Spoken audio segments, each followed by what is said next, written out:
tema besarnya coba dilihat lagi di dalam buku misa yang nanti akan kita pakai, Eucharistinya, merayakan anugerah sungai. Saya diminta sedikit bicara supaya kita bisa berbagi cerita, dan sekaligus kemudian setelah kita berbagi cerita, kita akan tahu langkah apa yang mesti kita lakukan. Tapi saya harus mengawali dulu kepada Bapak, Ibu, dan anak-anak saya, karena saya melihat banyak anak muda yang hadir. 3 minggu atau sebulan yang lalu saya berada di tanah atau di Toraja Utara. Di Toraja Utara, mana anak mudanya? Boleh angkat tangan? Anak-anak kita yang masih SMP, SMA, mahasiswa, boleh angkat tangan? Ya anak-anak. Kok nggak mau angkat tangan? Banyak anak-anaknya sudah sepuh, rambutnya udah putih. Di mana? Oh, di sini banyak anak-anakku. Ya, selamat pagi. Saya mau cerita dulu sedikit. Sebulan yang lalu saya diundang ke Toraja Utara. Di situ hadir 1.100 orang muda Katolik setanah Toraja.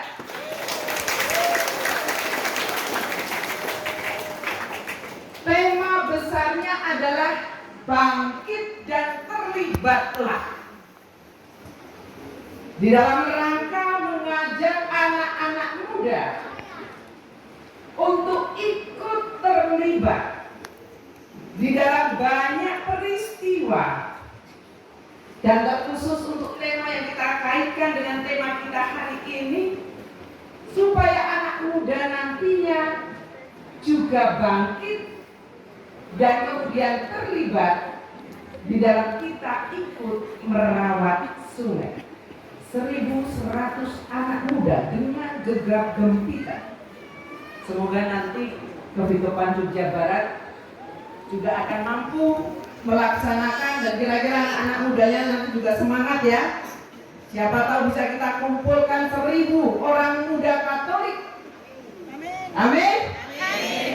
Kita bangkit bersama, kemudian bagaimana mengupayakan untuk terlibat di dalam kehidupan kemasyarakatan, kehidupan sosial, tentu saja kehidupan gereja. Kali ini gereja mengangkat sebuah tema besar sebagai bagian dari upaya gereja ikut menyelamatkan bumi. Sebagai bagian upaya gereja ikut mengajak umat Katolik, dan tentu saja ingin mengajak umat yang lain ikut ambil bagian menyelamatkan bumi ini yang semakin hari semakin panas, semakin hari kita mulai kehilangan sumber-sumber mata air. Bapak Ibu, menurut catatan yang diberikan kepada kami, data-data yang diberikan kepada kami selaku anggota DPR RI,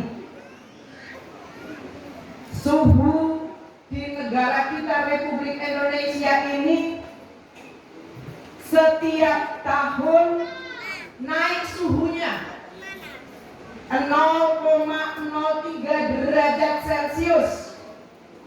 Setiap tahun 0,03 derajat Celcius. Mungkin Bapak Ibu menggambarkan, titik rapopo 0,03 itu kan ramo sak derajat, gitu. Nek ping 10 hampir 0,3. Artinya 10 tahun lagi naiknya 0,3 derajat Celcius.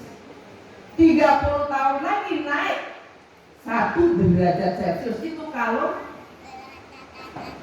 aja tidak ada kenaikan, semua nanti pohon-pohon ditebangi, hutan-hutan digunduli. Tidak ada upaya untuk menyelamatkan lingkungan hidup.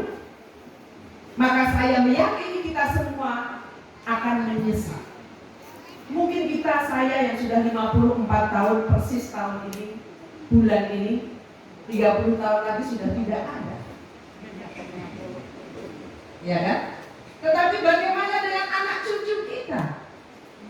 Bagaimana dengan anak-anak kita, generasi penerus kita?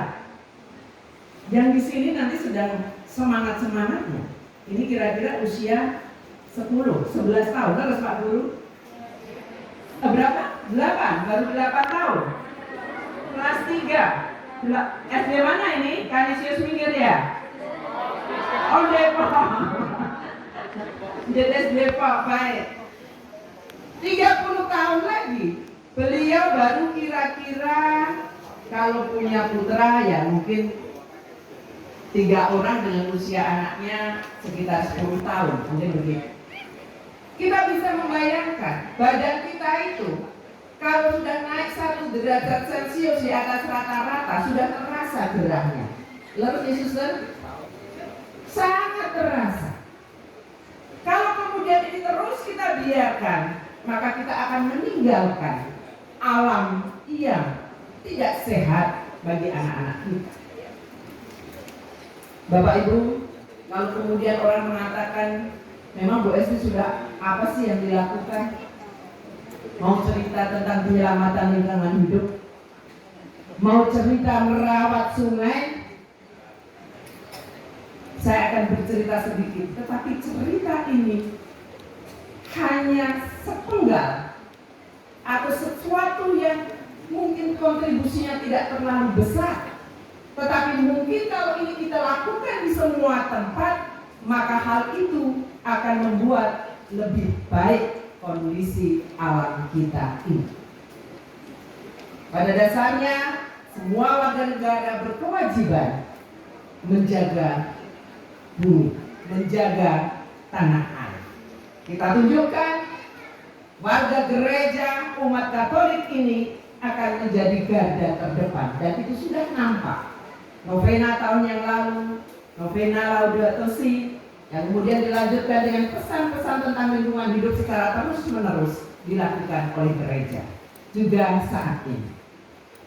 Bapak Ibu Preso, aliran sungai Progo. Ada sebuah tempat yang saya mencintai karena bisa mendengar bunyi gemericik air seperti ini. Deras. Kalau pas tidak ada begitu banyak orang, situasinya hening, sepi. Tetapi tiba-tiba muncul atas nama pembangunan. Mohon izin kalau ada dari pemerintah hadir di tengah-tengah kami, di tengah-tengah kita semua. Atas nama pembangunan dan atas nama sudah memperoleh izin, maka seolah mereka mendapatkan hak untuk bisa mengambil pasir demi keuntungan secara ekonomi. Atas nama ikut ambil bagian dari pembangunan yang membutuhkan pasir, mereka lupa ada kewajiban yang harus mereka lakukan untuk menjaga supaya tidak sampai ada tanah-tanah yang terkikis. Tidak sampai kemudian juga menghancurkan mata air yang ada. Saya tidak mengatakan saya tidak setuju penambangan pasir. Karena penambangan pasirnya dibutuhkan oleh pembangunan, untuk pembangunan. Tenaga kerja yang terserap di situ juga banyak. Mungkin juga ada di antara kita yang masuk sebagai tenaga kerja. Kemudian juga pasirnya sangat dibutuhkan. Tetapi ketika melakukan itu tanpa rasa tanggung jawab, maka dipastikan akan mengalami kerusakan. Bapak, Ibu, dan saudara-saudara sekalian, ada sekelompok masyarakat yang saya juga harus memberikan apresiasi. Mereka datang kepada saya. Mereka tidak setuju dengan penambangan pasir. Karena mereka takut, yang disampaikan kepada saya waktu itu, takut kalau tanah yang ada di situ ada bergeser dan sudah mulai ditanami dengan ketela. Ditanami apa lagi Pak Bambang ya? Kacang kalau tidak salah ya. Ditanami tanah tumbuh-tumbuhan yang di pinggir sungai itu akan ikut terambil. Mereka gencar, kawan-kawan saya ini gencar melakukan demonstrasi untuk memberikan masukan kepada pemerintah, untuk mengingatkan bahwa kami tidak setuju dengan hal ini karena ini akan merusak. Maka ketika bertemu dengan saya mengatakan, kawan-kawan, saya tentu tidak setuju perusakan alam. Saya tidak setuju kalau penambangan pasir itu akan merusak habitat alam yang ada. Tetapi satu yang harus saya sampaikan, bahwa pembangunan tetap harus berjalan. Dibutuhkan pasir, dibutuhkan batu. Maka jalan keluar yang harus diambil adalah, jika memang kondisi pasirnya bisa diambil, ambillah. Progo yang meskipun sekarang masih ada sebagian yang tetap berlangsung, betul kan Mbak? Masih ada ya, masih ada. Termasuk mungkin di Pajangan yang hampir runtuh belakang gereja di dekat patung Bunda Maria. Ini adalah PR-PR kita. Tetapi setidaknya satu contoh yang sudah berjalan selama ini bisa menghasilkan sesuatu yang baik. Kita akan minta kepada pemerintah, karena Pak Sultan, Pak Sodalo dan Bu Ratu juga komitmen mengenai hal ini. Penambangan pasir boleh jalan, tetapi catatan besarnya adalah jangan sampai itu merusak. Setuju Bapak Ibu? Nanti kalau nggak boleh ada penambangan pasir, pasti ada akibatnya. Apa kira-kira? Satu, mau bangun mungkin pasirnya jadi mahal. Dua, tenaga kerjanya nanti pada protes yang diduduk di Bu Esti kalau nggak ada penambangan pasir. Yang ketiga, kemudian juga pembangunan tidak akan berjalan dengan baik. Maka Bapak Ibu dan saudara-saudara sekalian, kalau kita melihat adakah hasilnya di dalam video Mas? Ada enggak? Foto enggak ada. Baik. Bapak Ibu bisa meresani yang di daerah mana dusunnya Pak Bambang? Jomboran ya. Dusunnya apa itu? Jomboran. Bapak Ibu bisa meresani Jomboran yang penambangannya ini yang kan saya harus lihat lagi karena sudah beberapa bulan saya nggak nengok lagi. Tetapi terakhir saya tengok itu diberi batasan dengan tebing sekitar 3 meter ditambah begitu supaya tidak tebingnya tidak longsor dan batasan pengambilan pasirnya juga dibatasi. Ini adalah bagian dari upaya. Baru satu titik pasti banyak yang protes. Dia membuat di situ ada tanah karena kecintaan ingin mendengarkan sungai saja saya. Nggak mungkin saya bangun di situ dulu. Tanah supaya yang beli di situ jangan sampai menambang pasir saya tunggu. Kan ada pemikiran juga tanahnya mau ditambah. Repot kalau sudah beli, dirusak semua alam kita. Maka Bapak Ibu dan saudara-saudara sekalian, atas nama kegelisahan bersama kita bahwa kita tidak mungkin membiarkan alam ini semakin merusak. Kita tidak mungkin membiarkan anak cucu kita menerima warisan yang tidak sehat dari kita. Sungguh kami berharap kita semua tergerak bersama-sama dimanapun kita tinggal. Bahkan aliran sungai yang kecil yang biasanya mungkin kita tidak perhatikan, mulai kita perhatikan. Tidak mudah memang merubah kebiasaan. Tetapi cobalah, kalau Bapak Ibu ada yang rumahnya pinggir sungai, dekat sungai, bukan pinggir sungai, Banyak ya? Iya. Adem, ayem, tentrem itu kalau pas di pinggir sungai. Jujur, sebenarnya kalau saya boleh meminta kepada Pak Bambang, Pak Bambang, saya nggak mau rumah besar itu yang rumah kan rumah sudah untuk usaha, jadi nggak bisa tidur tenang di rumah itu. Saya ingin rumah kecil yang saya bisa mendengarkan suara gemericik air. Airnya bersih, kita bisa ngecek. Saya masih ingat sampai dengan saya SD ada aliran sungai yang setiap hari ketika pulang sekolah saya bisa bermain.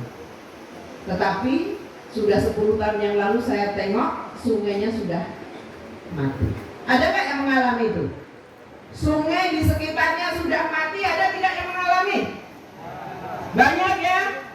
Bayangkan sungainya sudah mati alirannya. Belum lagi sumur yang semakin dalam ketika penjenengan bikin sumur. Lalu sebentar. Ini dirasakan oleh sebagian besar masyarakat. Sekali lagi, kita punya kewajiban, tanggung jawab iman kita menurut saya. Tanggung jawab yang harus kita lakukan bersama-sama atas nama kecintaan kita kepada lingkungan hidup, atas nama amanat yang diberikan kepada kita untuk menjagai itu semua. Saya mengajak Bapak Ibu dan saudara-saudara sekalian, anak-anak saya semua, mari kita lihat sekitar kita. Mari kita nikmati alam yang masih indah. Kalau masih indah. Tapi kalau sudah tidak indah karena rusak, mari kita ikut terlibat menjaga yang masih indah dan membenahi yang mungkin masih kita bisa benahi, sehingga aliran sungainya akan bisa jernih, kita bisa bermain. Kalau di pasturan, kalau di susteran itu kan biasa tumbuh banyak tanaman yang seger-seger, lalu ada kolam air gemericik, itu kan air. Betul tidak, Bu? Gemericik airnya seperti ini kan bikin tenang gitu, bikin teduh. Nah, mari kita bersama ikut ambil bagian di dalam upaya menjaga alam. Setuju Bapak Ibu? Boleh 1-2 pertanyaan, masih 5 menit lagi. Padahal masih agak lama. Boleh ada pertanyaan, boleh kritik ke Bu SD, boleh ada usulan. Kira-kira apa yang mesti kita lakukan kalau kita mau ikut ambil bagian menjaga sungai, menjaga alam? Mana ini? Anak muda kita? Halo? Mana? Sini. Saya ini nggak berani jalan karena agak buru-buru, mohon izin. Tidak menanam pohon tiap orang 1 tahun 1, paling tidak. Yes. Itu saja harus selesai. Yes. Tepuk tangan untuk ibu siapa? Silakan kenalkan diri. Nama saya Agnes Idasi Wulandari. Saya dari Paroki Nanggulan, dari wilayah Pujilan. Yeah.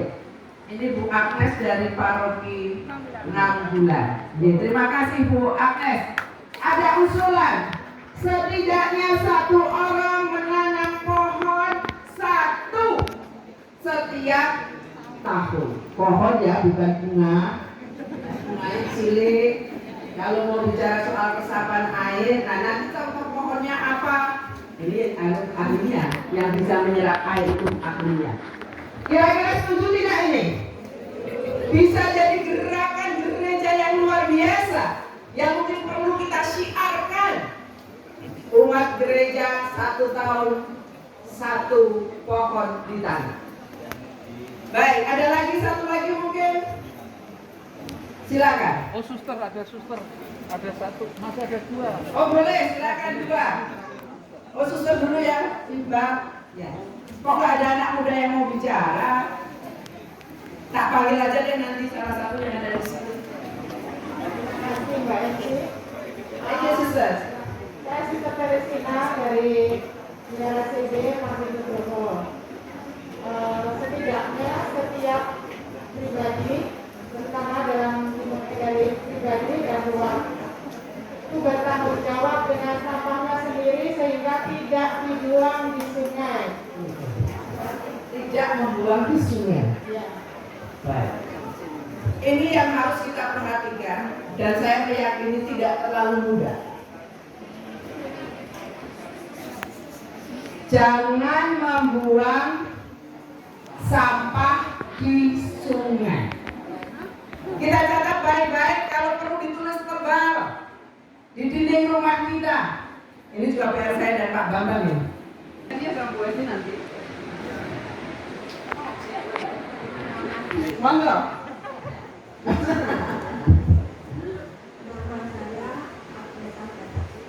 Ya. Kebetulan rumah saya itu di Pisik, Hilir Progo. Terus.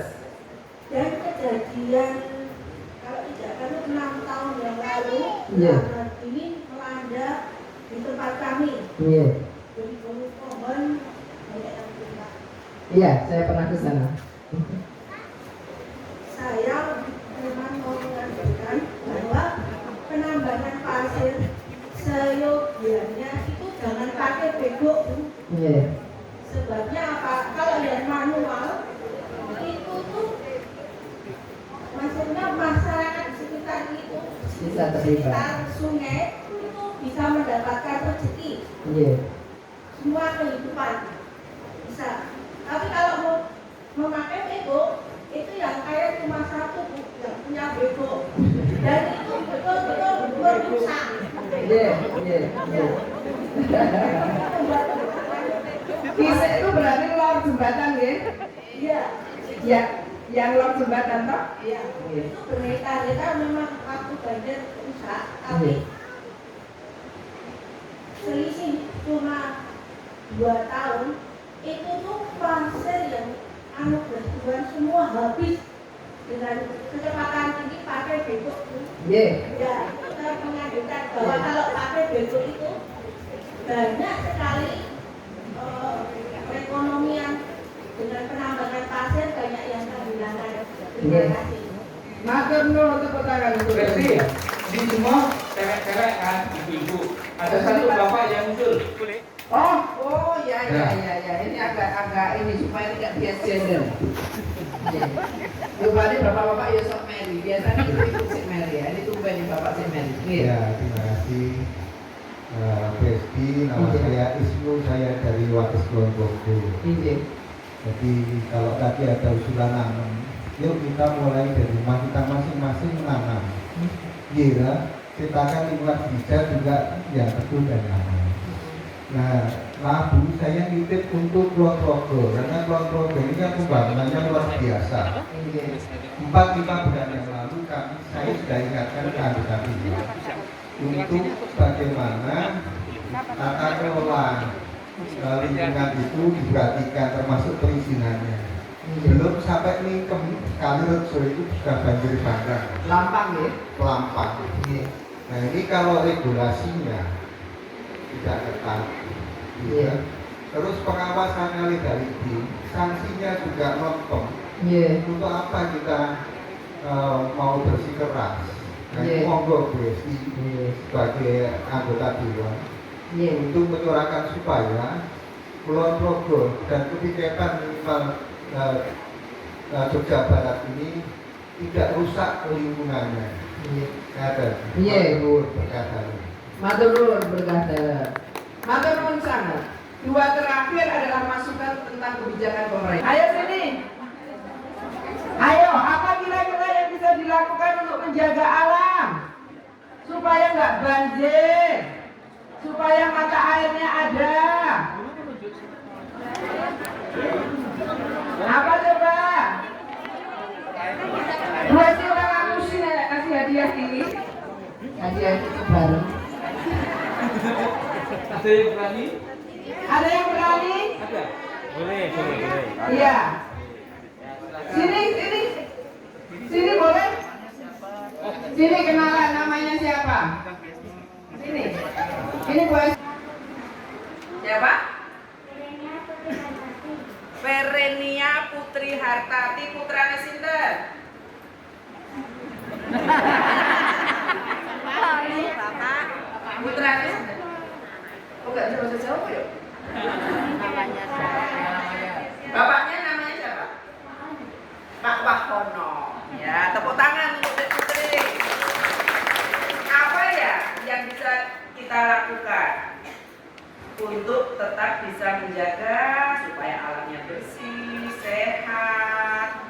juga. Tidak membuang sampah sembarangan. Betul, terima kasih Mas Agung. Besok di foto kita siapkan hadiahnya ya. Terima kasih sayang. Ya, negara, masyarakat, dan gereja. Satu hal sedikit agak sombong karena saya anggota DPR RI, maka kemarin dengan mudah saya bisa masuk ke Vatikan, saya bisa bertemu Bapak Paus.